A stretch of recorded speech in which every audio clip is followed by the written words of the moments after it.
Bonjour à tous, j'espère que vous allez excellemment bien. Aujourd'hui, on se retrouve pour parler cyclisme, pour faire la présentation de la plus belle course de la saison pour moi, Paris-Roubaix. On parlera bien entendu de la course des femmes et de la course des hommes. N'hésitez pas à vous abonner à la chaîne, à réagir dans les commentaires, à mettre un pouce bleu, à partager la vidéo sur les réseaux sociaux, notamment auprès de vos proches. Je pensais que ça peut les intéresser. Dans les commentaires, n'hésitez pas à me donner vos favoris, votre grosse cote, à me donner votre avis sur la fameuse chicane du côté de Arenberg. Si vous avez les moyens et que vous voulez soutenir mon travail, vous pouvez faire un super thanks et je remercie les gens qui le font. Juste après l'arrivée de la course, il y aura bien entendu un short, il y aura également un TikTok pour débriefer cette épreuve. Et puis si vous voulez me soutenir et que vous n'avez pas forcément les moyens, ce que je peux comprendre, vous pouvez mettre la petite cloche, comme ça vous êtes au courant des dernières vidéos qui sortent sur la chaîne. Et puis plus vous cliquez rapidement sur une miniature de vidéo, sur une notification, pardon, et bien plus elle est mise en avant par YouTube. Paris-Roubaix, ma course préférée de la saison, je le dis toujours, pour moi, si vous avez des potes qui ne connaissent pas le cyclisme, qui ont une mauvaise image du cyclisme, faites-les regarder Paris-Roubaix, ils adoreront ensuite le cyclisme, je suis quasiment sûr. Parce que c'est tout ce qu'on aime dans le cyclisme, c'est difficile, il y a du spectacle, il y a de la tactique, il y a du suspense, c'est souvent quand même. Bon, il y a aussi des rebondissements avec les problèmes mécaniques, les chutes, mais qui font partie de cette épreuve. C'est-à-dire que, de toute manière, ça fait partie du cyclisme. C'est-à-dire que bon, hier, je suis énervé contre les chutes, mais c'est les chutes intenses et sur le fait qu'en termes de sécurité, on ne fait pas grand-chose, mais les chutes font partie du cyclisme. Même si on enlève plein de petits artifices de tous les pistes que j'ai évoquées hier, il y aura toujours des chutes dans le cyclisme. Mais aujourd'hui, Paris-Roubaix, ouais, c'est ma course préférée parce que aujourd'hui, c'est une course où je le dis, il faut la regarder en intégralité.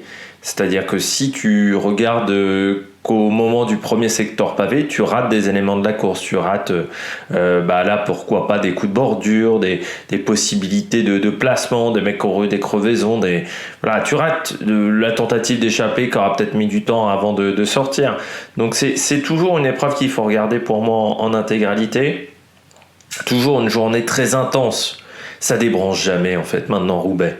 C'est-à-dire quand on regarde Roubaix maintenant on sait que c'est nerveux tout le temps, ça roule vite, ça roule fort.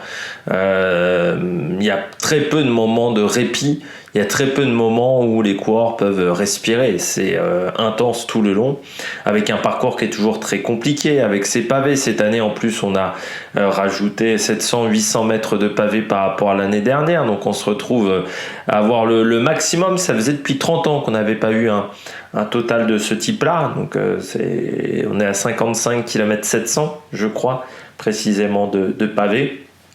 Et puis bon, comme je le dis toujours, la différence majeure entre Roubaix et les Flandres, c'est que les pavés ne se prennent pas en bosse. Du côté de Paris-Roubaix, les pavés se prennent sur le plat ou en descente, c'est-à-dire qu'on rentre beaucoup plus fort dans les secteurs pavés. On rentre à 45-50 km/h dans la plupart des secteurs pavés de Roubaix. On rentre pas en montée, en faux plat montant, comme ça peut l'être sur le Tour des Flandres. Ce sont des pavés qui se passent à plat. La technique est beaucoup plus prépondérante, je dirais, que le physique. Autant dans le Tour des Flandres, c'est vrai qu'il faut être fort physiquement, certes il faut être à l'aise quand même techniquement, mais il faut être fort physiquement. Là vous pouvez être peut-être un peu moins fort physiquement, mais il faut être très à l'aise techniquement. Si vous êtes juste fort, ça ne suffira pas. Il faut être à l'aise, habile techniquement, parce que vu le kilométrage de pavé, un Tour des Flandres c'est 23-24 km de pavé, là c'est plus du double. Donc il faut être à l'aise techniquement sur un vélo, et puis il faut être bon tactiquement aussi. Il faut être intelligent, il faut être bon tactiquement, parce que c'est l'une des rares courses où l'échappée peut gagner. Il y a beaucoup de coureurs qui peuvent s'imposer au départ de Roubaix. Beaucoup de coureurs. Et c'est là où il faut faire très attention, faut parfois être intelligent, faut pas toujours faire l'effort de trop. On peut avoir un petit temps de retard à Roubaix et quand même revenir. Il faut pas faire trop d'efforts trop tôt à Roubaix. Il faut bien sentir les choses. Et puis cette année, ça va être compliqué parce que avec toute la pluie qui est tombée dans la région depuis 2 mois et demi sur la France, pas si c'est le cas également en Belgique. On avait vu à Nokere, c'était bien humide aussi, mais il pleut très souvent, énormément. Et dans le nord, les terrains sont très humides, donc c'est très boueux. Et donc ça sera assez glissant, il faudra faire très attention. On risque d'avoir pas mal de boue, et puis oui, encore une fois, c'est l'une des rares, c'est peut-être le dernier monument aujourd'hui où l'échappée matinale peut s'imposer. On se souvient de Matthew Emmans, par exemple. On se souvient de Van Semmeren aussi, qui avait réussi à s'imposer en partant de loin. La Trouée d'Arenberg, nouveauté cette année sur la Trouée d'Arenberg avec une chicane qui a été décidée c'est le syndicat des coureurs qui a demandé à ce qu'on arrive moins vite du côté de la Trouée d'Arenberg, sauf que ça a été demandé 4 jours avant, et grosso modo la seule solution c'était de faire une chicane qui sera, alors normalement on fera à peu près 300-400 mètres pour faire un demi-tour et ensuite revenir. C'est-à-dire qu'on n'utilise pas le terre-plein central pour faire la chicane, on va un petit peu plus loin que le terre-plein central du côté de la chicane, donc on fera un petit chemin et on reviendra dans l'autre sens. On fera un d'un côté de l'autre, ce qui risque quand même de faire un petit peu un goulot d'étranglement au moment du premier virage sur la droite de cette chicane épingle. Mon avis, alors que je suis en train de bâiller, je m'en excuse.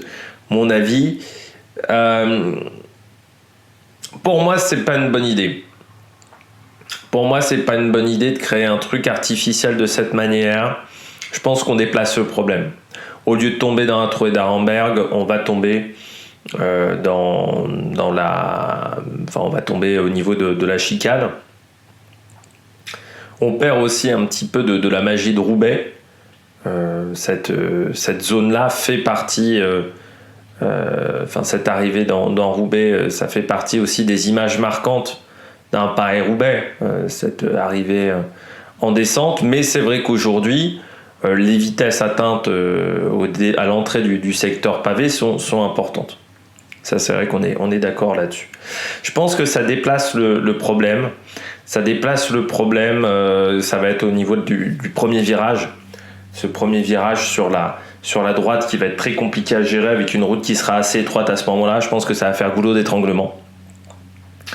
Pour tout vous dire, quand j'ai vu ça, cette idée-là, alors je me suis dit déjà ça a été fait à la dernière minute, c'est vrai que ça aurait été peut-être bien du côté du syndicat des coureurs de s'y pencher il y a 2 mois, 3 mois, 4 mois, quand on a présenté le parcours.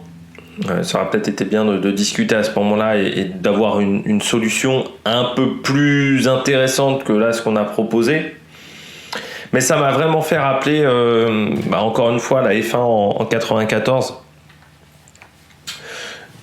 En 94, donc Ayrton Senna meurt, mais il n'y a pas que Ayrton Senna qui meurt, il y a beaucoup d'accidents. Alors, il y a déjà des accidents début de saison 94, lors des essais de pré-saison. Il y a notamment Jean Alesi qui a un accident assez violent, qui fait des tonneaux en essai privé. Il se fait une blessure au niveau des cervicales, il est obligé de manquer quelques grands prix. Vous avez également Gigi Leto qui était coéquipier de Michael Schumacher, qui est remplacé par Max Verstappen également par un accident en pré-saison. Et puis ensuite, vous avez bien entendu le week-end terrible d'Imola, Barrichello le vendredi, Ratzenberger, alors Barrichello accident grave mais qui blessé ne meurt pas. Vous avez Ratzenberger et Senna qui meurent le samedi et le dimanche. Et après, on va prendre des décisions sous le coup un petit peu de l'émotion et des décisions beaucoup trop hâtives, sans réflexion derrière. Et on va mettre des chicanes. Mais des chicanes avec des murs de pneus. On va en mettre des dizaines. L'une des plus marquantes, c'est celle dans le Raidillon, à Spa. C'est-à-dire qu'on va mettre une chicane avant l'entrée du Raidillon. On va essayer de créer une chicane, mais on va en mettre une en Catalogne. On va en mettre une à plusieurs endroits. Et à part avoir créé du danger, avoir parfois dénaturé des circuits comme le Raidillon, ça n'a pas évité les risques, ça n'a pas évité les problèmes. voire parfois ces chicanes. Je crois me souvenir en Catalogne qu'il y a un pilote qui tape violemment le mur des pneus, parce que c'était 2 murs de pneus, en fait c'était des chicanes faites de manière artificielle, c'était une rangée de pneus et une deuxième rangée de pneus à un autre endroit. Ça vont parfois créer des soucis.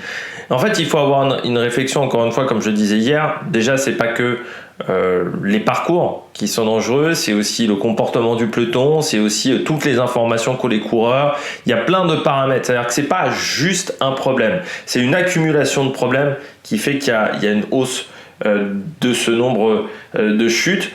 Et là, je pense qu'on a pris une décision hâtive, sous le coup peut-être de l'émotion après à travers la Flandre. Et cette grosse chute du côté d'à travers la Flandre, et on s'est dit bah tiens, on va faire de cette manière, sauf qu'une chicane, à part déplacer le problème, je suis pas convaincu. Alors il faut quand même souligner le fait qu'ASO a écouté le syndicat des coureurs et qu'il y a eu une discussion entre les deux. Mais on s'aperçoit quand même que ASO a indiqué au syndicat des coureurs que eux ils considéraient que c'était pas une bonne idée, que ça allait créer des chutes. Le syndicat des coureurs est tortillé, on préfère tomber à 60 km/h sur du goudron. Bon, d'accord. 60 km/h sur du goudron, là je pense que ça va plutôt être des chutes à l'arrêt à cette zone-là, mais ça peut être un vrai carnage. La seule avantage, on va dire, je considère de cette chicane, je considère qu'il y a 2 avantages pour moi. D'un côté, au niveau de la chute, elle va se faire sur le goudron. Normalement, un goudron qui ne devrait pas être trop sale. Donc au niveau des risques d'infection, en cas de blessure, qui seront bien inférieurs à ce qu'on avait possiblement à la Trouée d'Arenberg. On se souvient de Mousséou notamment. Autre chose, c'est que la Trouée d'Arenberg sur la deuxième partie va être très compliquée. Parce que contrairement à d'habitude, on arrivait presque en roue libre dans la Trouée d'Arenberg. Là, on va pas pouvoir monter la deuxième partie de la Trouée d'Arenberg sur l'élan. Donc ça va durcir un petit peu cette Trouée d'Arenberg. Ça va la durcir un petit peu, ça va pas non plus changer énormément de choses, je pense, sur la Trouée d'Arenberg. Mais pour moi, c'est pas la bonne solution, c'est trop tardif aussi de la part du syndicat des coureurs. Et puis, ce syndicat des coureurs, c'est toujours un petit peu opaque parce qu'on a vu donc Van der Poel qui n'était pas vraiment d'accord. Et on a eu des infos comme quoi certains coureurs, certaines équipes n'avaient pas été consultés. Alors ça serait bien que du côté du syndicat des coureurs, on ait des prises de décision qui soient moins opaques. Parce qu'aujourd'hui, ça me rappelle quand on avait raboté certaines étapes du Giro, eh bien on a l'impression que c'est, peut-être 20-30 coureurs qui prennent cette décision-là sur les 170 qui participent à la course. On n'a pas un vote très démocratique, très clair, Enfin voilà, je trouve que c'est très opaque et ça crée des polémiques. Et ça serait bien que du côté du syndicat des coureurs, on arrive à prendre des décisions et à faire des choix avec des situations qui soient moins opaques. Et puis ça serait bien que le syndicat des coureurs écoute l'organisateur, mais écoute peut-être également l'UCI, écoute également les managers d'équipe. Ça serait bien qu'on travaille un petit peu tous ensemble plutôt que chacun dans son coin va critiquer le travail de l'autre et on n'avance pas grand chose dans ce genre de situation.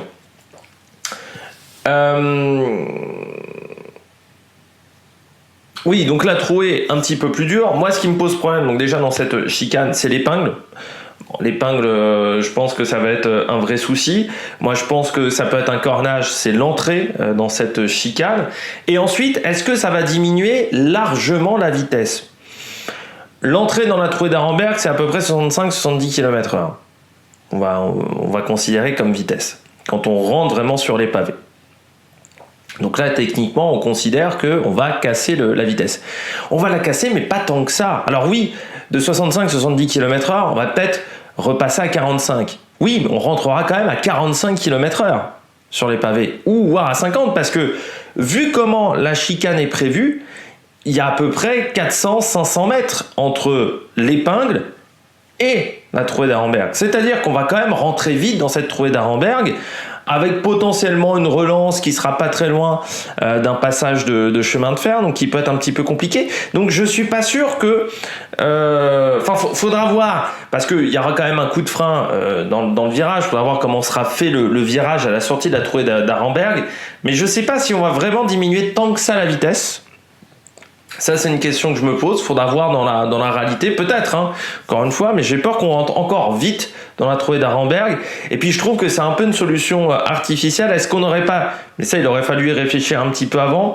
Est-ce que la solution la meilleure, ça ne serait pas d'utiliser cette route là on va faire cette fameuse épingle un petit peu ridicule, d'arriver par cette route-là, au lieu d'arriver par la route toute droite en face qui provoque cette situation-là avec une vitesse d'arrivée qui est très rapide, notamment au moment de l'entrée par la trouée d'Arenberg et par ce passage à niveau. Est-ce qu'il ne faudrait pas mieux arriver par la route qui vient de la droite, prendre le virage, mais utiliser en fait dire l'intersection pour faire un vrai virage, ce qui ferait un coup de frein, mais sur une route large, donc peut-être avec moins de risques de gros chutes, et puis un coup de frein qui serait quand même moins fort que là une chicane où ça va être extrêmement réduit au niveau de la route. Est-ce qu'il ne faudrait pas tenter d'arriver par cette rue-là? Alors, ça demanderait de faire une modification de parcours parce que j'ai regardé un petit peu cette rue-là sur Google Street View. Elle desservait est-ce qu'elle desservait une rue dans Arenberg? Elle dessert une rue mais qui est extrêmement petite, donc là c'est pas utilisable.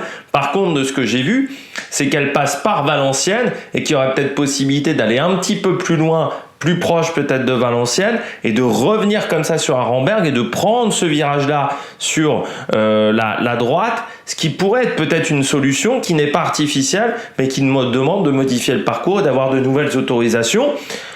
Peut-être qu'il y a une des rues dans Arenberg. Arenberg n'est pas extrêmement bien Google Street View. Donc il y a peut-être une possibilité également de traverser le site minier. Il y a le musée, il y a un site minier, une sorte de musée est-ce qu'on pourrait pas traverser ce parking-là qui semblait un peu étroit, mais bon, il faudrait voir dans la réalité si c'est vraiment étroit. Est-ce qu'on pourrait pas traverser ça pour rentrer un petit peu dans Arenberg et casser encore une fois cette vitesse sans avoir à utiliser des moyens artificiels? Ça, c'est une question qu'on peut se poser, mais on verra. Moi, je dis, ce qu'il faut...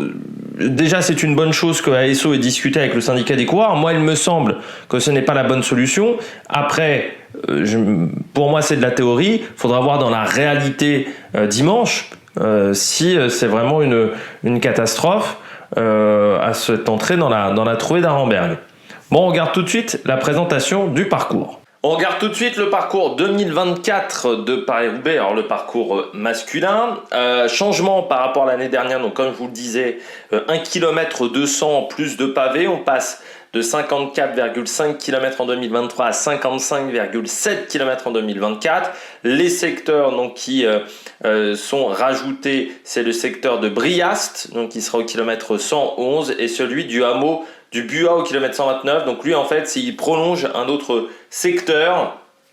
Donc voilà, ça fait une petite différence du côté des garçons. Du côté des filles, par contre, il n'y aura pas de modification avec 29 km 200 qui correspondent aux 17 derniers secteurs de la course féminine.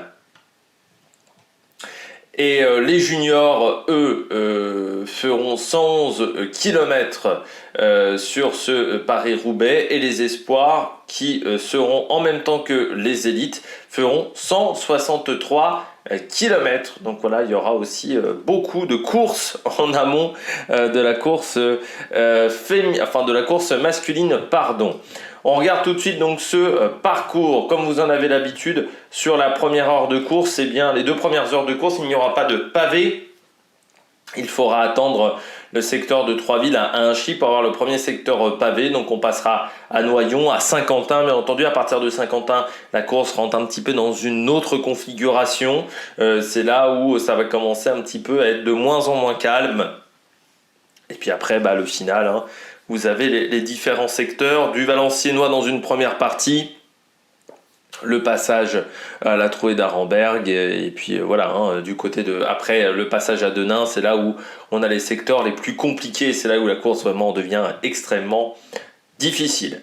Premier secteur, le secteur 29, hein, vous en avez l'habitude, c'est en sens inverse il y a 30 secteurs, donc c'est au niveau des secteurs inverses, en sachant qu'il y a un secteur qui n'est jamais découpé de la même manière. Donc premier secteur, c'est le secteur de Troisville à Inchy, donc qui est le secteur numéro 29 selon les organisateurs, mais là sur ProCyclingStats, secteur numéro 30.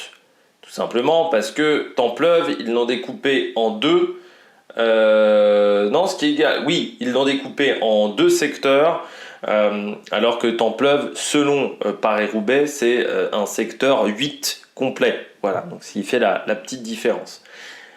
On aura le secteur suivant, donc selon les organisateurs, le secteur 28 au kilomètre 102.5, c'est le secteur de Viely à Kiévi. Donc les deux premiers secteurs sont classés 3 étoiles. Le premier fait 2 km 2, le deuxième fait 1 km 8. On arrive ensuite dans le troisième secteur de Kiévi à Saint-Piton, l'un des secteurs les plus longs de la course, avec c'est même le plus long, avec 3 km 700. Et là, c'est un secteur considéré comme 4 étoiles.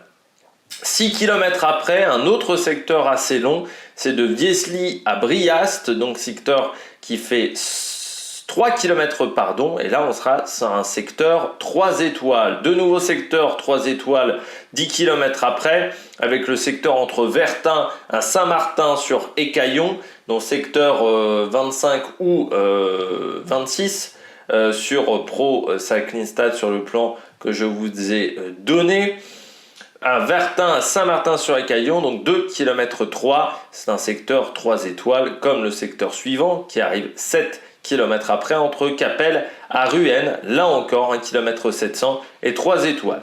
On arrive ensuite dans un secteur 2 étoiles, entre Artres à Kérénin, là encore 1 km 300, mais seulement 2 étoiles.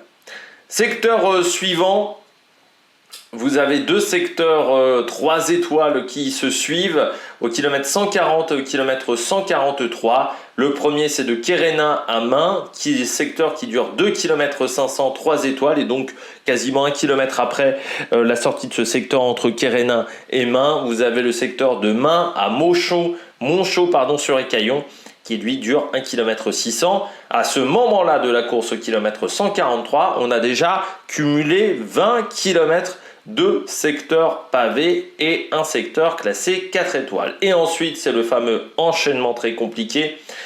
Le premier secteur, Aveluy à Valers, 2 km 5, c'est un secteur 4 étoiles. Et le premier secteur 5 étoiles, la Trouée d'Arenberg, 2 km 300, avec cette fameuse chicane à l'entrée au kilomètre 164.4. Au sommet de la Trouée d'Arenberg, je rappelle que dans cette deuxième partie qui est en faux plat montant, on a souvent un moment où la course est un petit peu arrêtée, où tout le monde se regarde, avant le secteur de Valers à Hélène, qui est au kilomètre 170.4, qu'on appelle également le secteur de Pongibus, pour ceux qui veulent savoir. Derrière, 7 km après ce secteur de Valers à Hélène, on a le secteur entre Ornain à Windigny, 3 km 700 également, et secteur 4 étoiles. On sera à ce moment-là à 30 km de pavés parcourus. On enchaîne ensuite avec les... Donc à partir de maintenant, la course féminine et masculine sont similaires. À partir du secteur 17 pour l'organisation, donc 18 pour vous. Voilà. Je crois qu'il est même marqué 17 du côté de la course féminine, donc ça va m'arranger. On va reprendre voilà, le parcours de la course féminine parce que c'est le même final. Secteur numéro 16, le secteur entre Warlin à Brion, 2 km 400, secteur 3 étoiles. On continue 4 km après avec le secteur entre Tilloy à Sarcey-Rosières, 2 km 400 également, secteur 4 étoiles, et il faut s'en méfier de celui-là.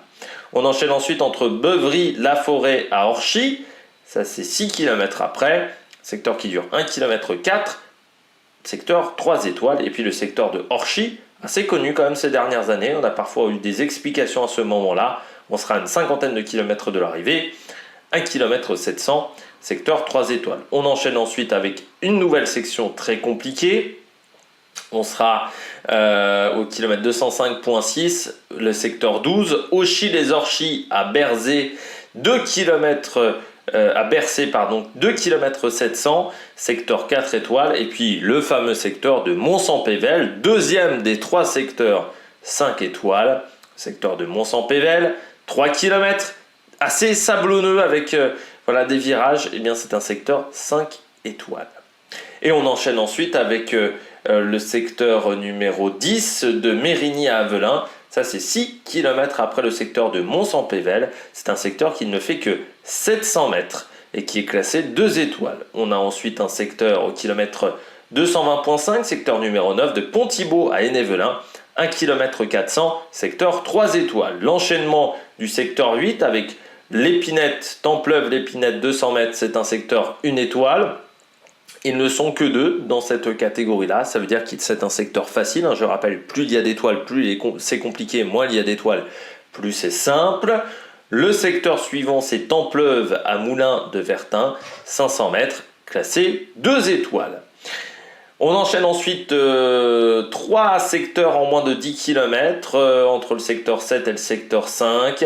Le premier, c'est de Cisoing à Bourguel, 1 km 3, secteur 3 étoiles. Bourguel-Avoinéen, secteur également 3 étoiles. Et puis, on enchaîne ensuite Canfin-en-Pévèle, 1 km 800, classé 4 étoiles au kilomètre 239.8. Et puis le fameux Carrefour de l'Arbre au kilomètre 242.5 au sommet. Enfin, à la fin du carrefour de l'Arbre, secteur 5 étoiles, on aura fait 52,9 km de pavés, c'est-à-dire qu'il nous restera encore 3 km. Et dans ces 3 km, eh bien, on aura le fameux secteur de Gruzon qui n'est pas le plus compliqué, mais l'enchaînement carrefour de l'Arbre, Gruzon est parfois difficile à assumer. Donc ça, c'est un secteur classé 2 étoiles. Au kilomètre 251.5, on aura le secteur entre Willems à M, le secteur qu'on considère le secteur des champions avec ces fameux plots pour éviter de rouler sur le goudron. Souvent, il faut faire attention aux spectateurs qui peuvent être dangereux à cet endroit-là. Secteur 2 étoiles. Et puis, le dernier secteur, il fait 300 mètres, c'est le secteur pavé de Roubaix, espace Charles Krupeland. Sans grande difficulté, ce secteur-là, qui est sur des magnifiques pavés de ville, avant d'arriver du côté du vélodrome de Roubaix, un tour et demi de vélodrome à parcourir, ce qui est toujours assez particulier. On regarde tout de suite la météo de cette course. Avant de parler de la météo de cette course, on peut parler un petit peu de la course féminine au niveau du parcours. Donc vous voyez, 149 km, on a rajouté un petit peu de kilomètres, mais ce sont des kilomètres de plat, ce ne sont pas des kilomètres de pavé. Voilà, c'est des kilomètres de goudron sur la première partie de course. On a rajouté, je pense, une dizaine de kilomètres, petite dizaine de kilomètres autour de Denain. Allez, on regarde tout de suite la météo. La météo, samedi, temps sec pour les filles, avec 24 degrés, un vent de sud qui sera assez fort, environ 50 km/h.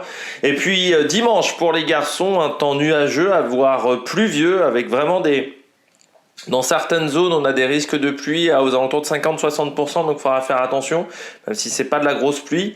Et un vent de sud-ouest entre 20 et 50 km/h. Donc sur les deux courses, on aura plutôt un vent d'eau sur les parties goudronnées chez les garçons, ça sera d'eau 3/4 d'eau, donc il faudra vraiment faire attention. Chez les filles, sur le circuit, autour de demain, il y aura un petit peu de vent de dos. Et puis dans les secteurs, on aura plutôt une dominance vent de dos. Donc ça devrait plutôt pousser les coureurs, donc ça devrait plutôt rouler vite dans la plupart des secteurs pavés.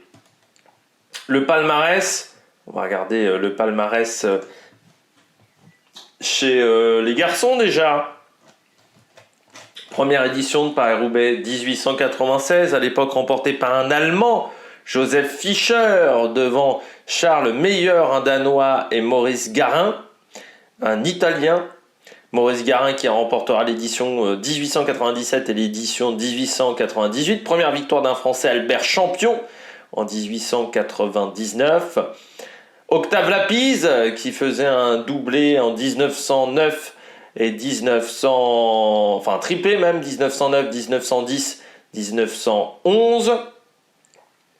Le premier Belge à s'être imposé, c'était Cyril Van der Waart en 1908. Bien entendu, Charles Krupeland, 1914, le seul vainqueur roubaisien de cette épreuve. Henri Pélissier en 1912 et 1921. Remonte un petit peu André Luduc en 1928. Gaston Rebry, un Belge, en 1931, 1934, 1935. Et puis plusieurs interruptions pour cette épreuve, notamment entre 1915 et 1920. 18, également entre 1939 et 1943, mais c'est une course qui aura lieu alors que la guerre en France se déroulait toujours, notamment en 44 et en 45. On a deux vainqueurs en 1949, André Mahé et Cercé Coppi. Fausto Coppi en 1950. Alors, Cercé Coppi, j'ai pas vérifié. Cercé Coppi, c'était le frère de Fausto Coppi. C'est la plus belle victoire même de sa carrière, parce qu'il est mort très jeune en 1951. Du côté des autres vainqueurs, donc on a Louison Bobet en 56, on a Raymond Impanis, Jean Forestier en 1955 qui s'est imposé également sur cette épreuve. Et puis dans les années 60, c'est la période où on a de moins en moins de pavés sur cette épreuve, avec un triplé de Rick Van Looy 62, 63, 65, Félix Gimondi en 66, Yann Janssen en 67. On est sur des éditions qui sont très rapides, et puis on va réintroduire les secteurs pavés qui vont durcir la course. Eddy Merckx, vainqueur en 68, en 70, en 73, Roger de Vlaminck, vainqueur en 72, 74, 75, 77, Walter Godefroy en 69, bien entendu Francesco Moser en 78, 79, 80, Bernard Hinault en 1981, devant encore Roger de Vlaminck, parce que Roger de Vlaminck, en plus de ses 4 victoires, a fait 3 fois deuxième, 4 fois deuxième même. J'avais oublié une édition. Yann Ras en 82, 81, la victoire de Bernard Hinault dans des conditions assez rocambolesques. Marc Madiot, doublé 85-91. Sean Kelly en 86. Eddie Planckaert en 90. Dirk De Mol en échappé en 1988. Et Gilbert Duclos-Lassalle 92-93. André Schmil en 94. Mousseou, bien entendu, en 96-2002.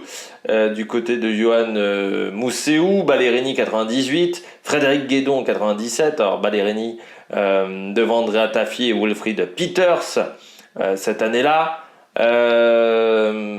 On continue avec Servei Knaven sous la pluie, une édition vraiment très compliquée en 2001. J'avais oublié une victoire de Mousseou en 2000. Vous avez la victoire de Magnus Bäckstedt également avec une échappée en 2004. Tom Boonen 2005, Cancellara en 2006, Stuart O'Grady également qui était parti en 2007, qui avait profité que tout le monde contrôle Cancellara. Boonen donc 2005, 2008, 2009, 2012 où il part à 70 km de l'arrivée, voire plus, avec Niki Terpstra. Cancellara vainqueur en 2006, 2010, 2013.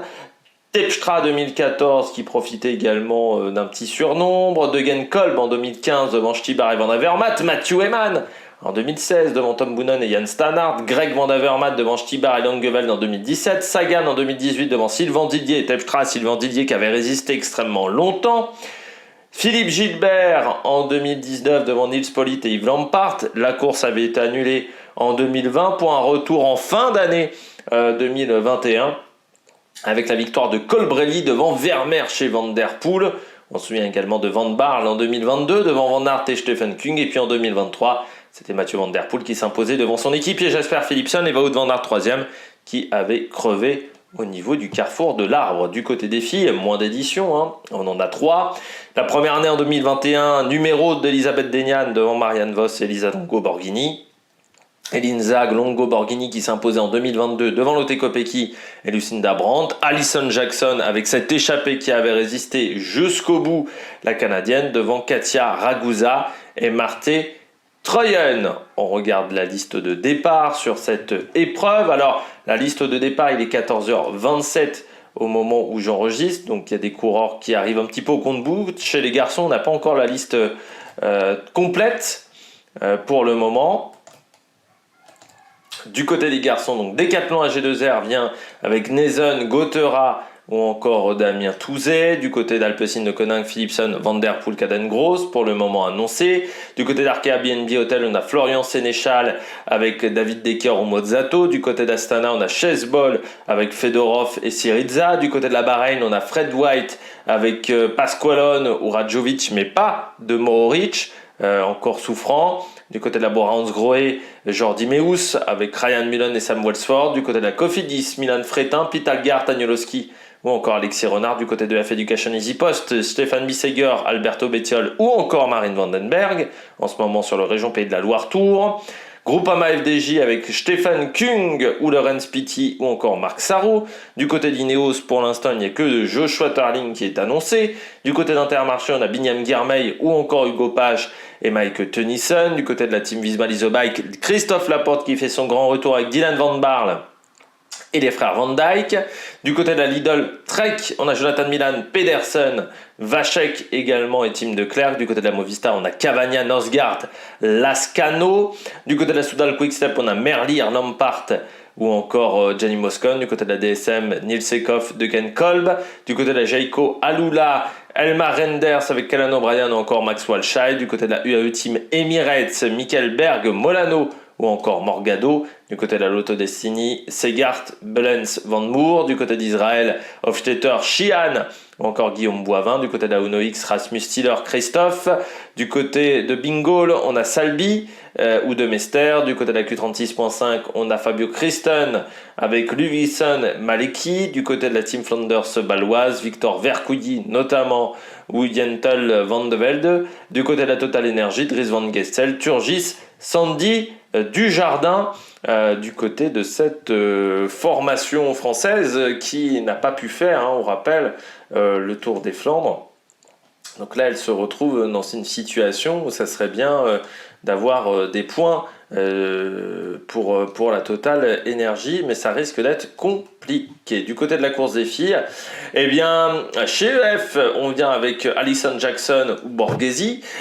J'ai tapé un petit peu mon micro. Il y aura également Corinne Labecki. Du côté du Man Powered Earth, Mal Grosset, Audrey Cordon-Rago ou encore Romy Casper. Du côté de la Phoenix de Conan, Saint-Lécant avec Julie de Ville2. La Team XD Works qui vient avec Kopecky, Vibus ou encore Christine Magérus en tant qu'équipière. Du côté de Saint-Michel, Mavic Aubert 93, Alison Awan, Roxane Fournier ou encore Margot Pompanon. Du côté de la Visma Leasebike, on aura Marianne Vos et Margot Vigier. C'est la seule course qui manque quasiment au palmarès de Marianne Vos. Du côté de la Lidl Trek, Hélène Van Dijk, Balsamo ou encore Eleonore Backstedt. Sa sœur Zoé sera chez Canyon SRAM avec Lise Chabet et Soraya Paladine. Du côté de la DSM, Charlotte Cole avec Pfeiffer Georgi. Du côté de la FDJ Suez, on a Amber Crack, Grace Brown ou encore Marie Lenette. Du côté de la Serratizi, on a Nina Berton, Sandra Alonso ou Martha Lahr. Du côté de la UAE, il y aura également Catherine Schweinberger, la médaillée de bronze des championnats du monde du contre-la-montre. Du côté de la UAE, on aura Chiara Consoni avec Carbionari.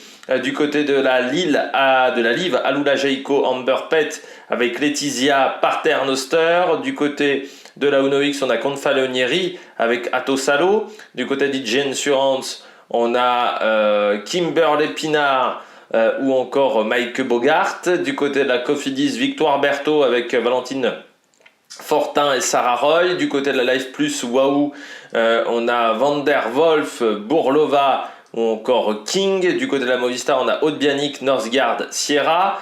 Du côté de la Arkea, on aura Daniel De Francesco avec Emilia Fallin et Marie Morgan Le Dumpf. Du côté de la Volker Wessel Women Pro Cycling Team, eh bien on aura Marit Van Hoeve dans cette formation ou encore Fenke Bulling. Du côté de l'équipe Roland, eh bien Maggie Cole-Lester avec Nathalie Eklund. Du côté de la Wingspace, Constance Valentin, Julia Aubry, Florian Bernard avec également deux concurrentes chinoises, Zintang et Lu Chao Zheng. Du côté de la Team Coupe, April Tesset. Et puis du team Komugi Grand Est, et bien pour l'instant on met Joséphine Péloquin, Laurie Minette ou encore Sylvia Magri. On regarde tout de suite mes pronostics pour cette épreuve. Je commence par les hommes. Du côté de mes favoris, bien entendu, Van Der Poel. Si les terrains sont boueux, c'est une course où elle risque d'être costaud. Et puis, il n'y a pas Van Aert, notamment. Alors, il faudra voir avec Philipsen, mais qui me semble moins fort que l'année dernière du côté de ces épreuves-là. Pedersen, bien entendu, du côté des favoris hommes. Il faudra s'en méfier avec une très belle Lidl Trek. Joshua Tarling, parce que ce parcours pour moi lui correspond bien plus qu'un Tour des Flandres. Et puis il faudra se méfier également d'un Nils Politt, là aussi, qui a déjà fait deuxième de Paris Tour, qui était très très bien sur le Tour des Flandres. Donc il faudra se méfier de lui. Parmi mes grosses cotes, mes coureurs à suivre, j'ai mis Merlier, mais entendu du côté de la Soudal Quick-Step. Ça reste un coureur dangereux, le coureur belge. Je vérifie quand même s'il y est toujours dans la start list. Merlier, que je retrouve la Soudal Quick-Step, s'il est toujours dans la start list. Donc c'est un coureur sur lequel il faudra faire attention. J'ai mis Jordi Meeus également, le sprinter belge de la Bora, Hans Grohe, avec une course comme ça, très plate, ça peut lui convenir. Alex Segart également, le jeune coureur de la Lotto. Pierre Gauthera, qui a été très intéressant sur les pavés depuis le début de saison. Christophe Laporte également, parce que sans pression, ça peut être intéressant de voir ce que ça va donner. Puis Raïl Eschian, du côté d'Israël, qui a été très régulier aussi dans les courses pavées. Du côté des favoris chez les dames, Lorena Wiebes, bien entendu la sprinteuse, parce que ça convient encore plus que le Tour des Flandres. Marianne Vos, elle est exceptionnelle depuis le début de saison. Balsamo, parce que la Lidl Trek est exceptionnelle depuis le début de saison, et puis Pfeiffer Gorgi, qui a déjà fait des résultats sur cette épreuve les années précédentes. En grosse cote, j'ai mis Audrey Cordon-Rago, c'est un parcours qui lui convient normalement. C'est assez exceptionnel qu'il jusqu'à maintenant n'ait pas eu des très gros résultats sur cette épreuve. Emma Norsgaard également, grand gabarit, du côté de la Movistar, ça peut le faire. Victoire Berthaud, du côté de la Cofidis, elle est du coin, elle connaît beaucoup de ces secteurs pavés, puis Amber Crack, faudra s'en méfier, la néerlandaise de la FDJ Suez. Je rappelle que j'enregistre avec la start list de 14h30 du vendredi 5 avril. Du côté des horaires, le programme télé, à partir de samedi 15h30 sur France 3, arrivée prévue vers 17h15. Course féminine qui ne sera que sur la plateforme. Du côté d'Eurosport, il faudra attendre 17h50 pour avoir la rediffusion de la dernière heure de course. Autant vous dire que je ne vous applaudis pas du côté de Eurosport. Et puis dimanche sur Eurosport, à partir de 10h30 sur France 3, à partir de 10h50, il faudra switcher au niveau des chaînes. Du côté de France Télévisions, vous en avez l'habitude. Arrivé, il faut coter à peu près 6 heures de plus. Donc oui, vers 17h, 17h15 pour l'arrivée. Entre 16h45 et 17h15, voilà pour l'arrivée de ce Paris-Roubaix 2024. N'hésitez pas à vous abonner à la chaîne, à réagir dans les commentaires, à mettre un pouce bleu, et puis nous, on se retrouve pour de nouvelles aventures sur Amérique Production. Ciao, ciao!